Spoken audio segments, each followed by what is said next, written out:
here in this last area. So it's mostly about stocks,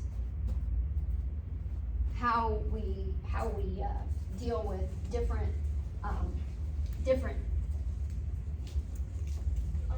when we buy stocks, we don't always buy just one time. Oftentimes we buy multiple times, right? So if I have, again, let's say I bought some Microsoft. I bought on January 4th, 2021, I bought 100 shares, and at the time it was trading at $200 a share. And then I went and I bought some more on March 7th, 21. I bought 50 shares, and it was trading at $250 a share. And then in August, I bought some more. I bought another 50 shares, and then it was trading at $175 a share. Remember, this is how I figure out my basis on these shares, how much I paid for them. So total basis here was, let's see, 210, was this 20,000? 250 was 12, is it 12,500? And what is it, 60? 87.50. All right, so my total basis of all of those, 250, 8, 9, 10, 11, 41, 250? Yep. All right, so my total basis for all of those shares is 41, 250. So let's just say on March 7th, 2022,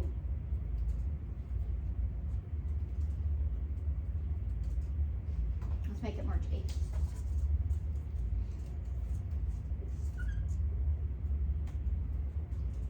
I sell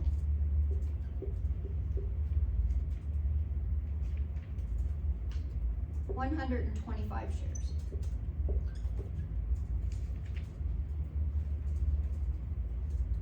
What's my basis? How do I calculate my gain on that? I have a total of 200 shares, right? Some of those shares, well, I bought those in January and now I'm selling in March, short term or long term? Long term, right. Some of them, so March 7th, another 50, actually, I'm gonna change this again, sorry. I'm gonna say March 1st. Some of them I bought March 7th, I'm now selling March 1st, short term or long term? Short term, short term, okay. 125 shares. How do I determine first what my basis is on those 125 shares? Because I have to have that in order to know what my gain or loss is. How do I determine then, once I've determined what my basis is it short term, is it long term, what is it? Right? It gets a little tricky. There are a few different ways to do it. There are like 3 different ways to do it. I don't need to look at this. One is specific identification. So I can go in and say, okay, well, I sold those shares because I want it to be long term. If I've got, although I've got, and what did I sell it at? Let's see. Let's get a gain here. $300 a share. Okay. So I can say, all right, well, I sold those shares, because I'm gonna get a long-term gain there. My tax rate's gonna be lower on that gain, right? And then I'm gonna pick the other ones. I sold some of these shares too, 25 of these shares. So if we do specific identification, we would say we sold 100 shares, I'm sorry, 100 shares, we sold all of these. So our basis is 20,000. And then we sold 25 of these. And our basis on that, what's half of 8750? 4,300, what is it? 4, 3, 25. 75? What's half of it? 8750. Help me out, folks. 4375. 75. Okay. So our total basis here would be these two together. So 24,375 basis. We sold 125 shares. So this is, what is that? So 30,000 plus 7,500, 37,500. Is that right?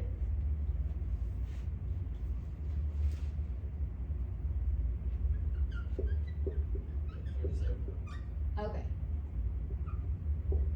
So our gain in this case, we're going to take the 37,500 minus this 24,375.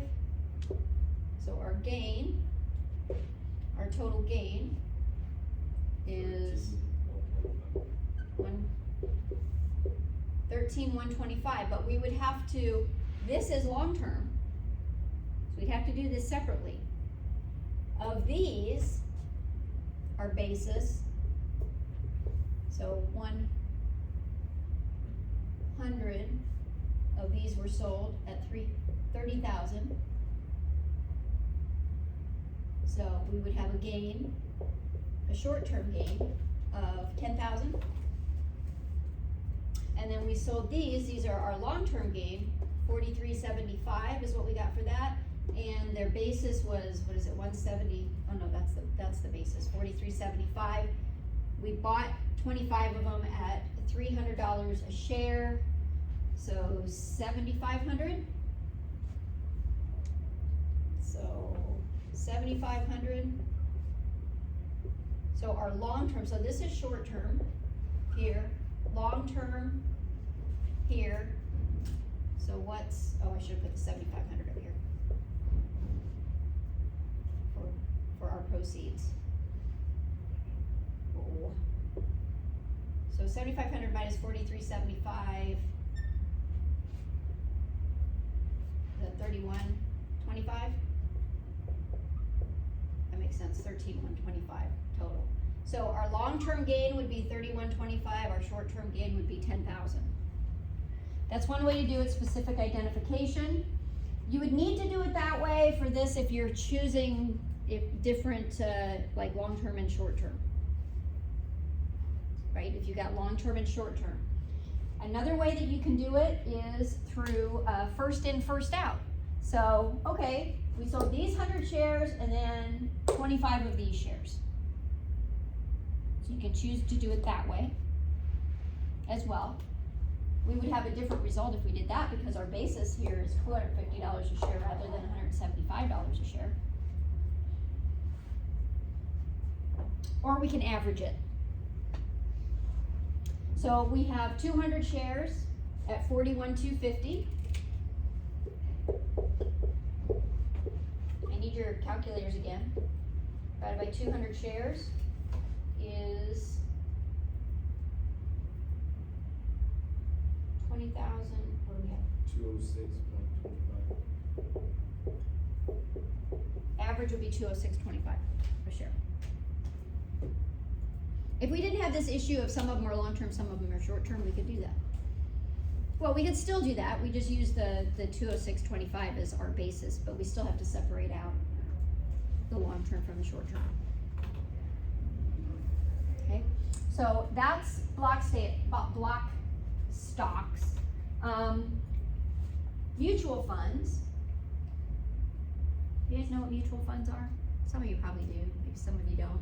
Mutual funds are a grouping of stocks. It's an investment,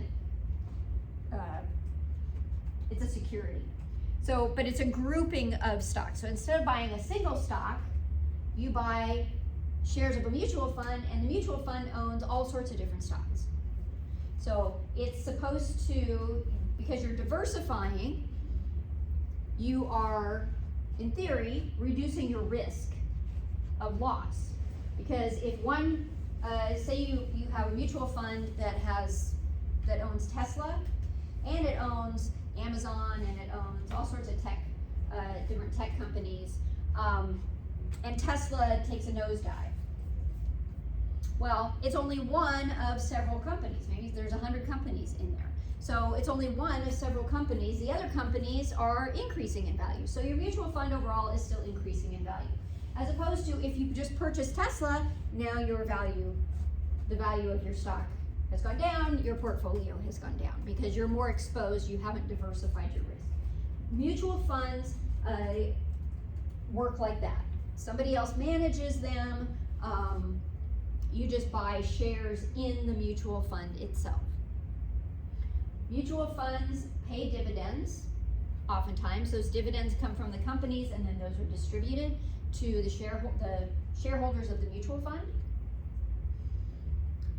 Those dividends are treated just like other dividends, other stock dividends are, and taxed exactly the same way. Also, within mutual funds, there's a lot of trading going on. They're buying and selling stocks all the time within that mutual fund. Well, what happens when you buy and sell? What happens when you sell stocks? We just sold some stocks over here. What did we have to calculate? What did we have to, our gain or loss, right? So when we're selling stocks, we've got a gain or a loss. Well, mutual funds are selling stocks all the time and then rebuying stocks, buying different stocks. It's all this movement happens all the time. That's what the manager is there for, to supposedly time all of that appropriately. Well, we have gains that then occur within the mutual fund, or losses. Those gains, if it's an overall gain, it's called a capital gain distribution. And it's distributed, well, a lot of shareholders, you don't actually get a distribution, but you still have to pay tax on it. So you get your share of those capital gains. So if you own 1% of a mutual fund, which would, for most mutual funds, would be an awful lot to own, and that mutual fund had net gains over the course of the year of $100,000. You then have a capital gain distribution that you have to pay tax on of $1,000 because that's your share. Did I do that right? You own 1% of it and it's $100,000? Yeah. So that's what a capital gain distribution is. Capital gain distributions are reported on Schedule D directly. They're treated as long-term. There is no differentiation between short and long-term. They're just treated as long-term. They go here, line 13. They're included then with the other long-term transactions.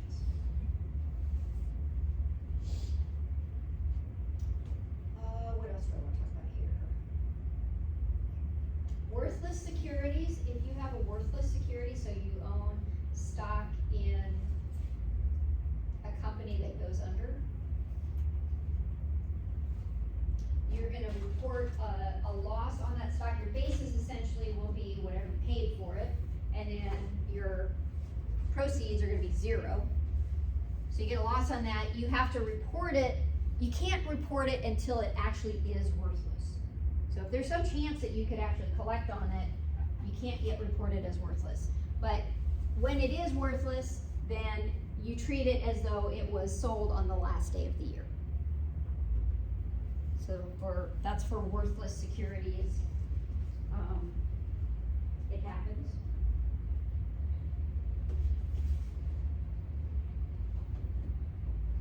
Let's see, what else do I want to talk about here? We already talked about inherited property and property received as a gift and what happens, and that's it.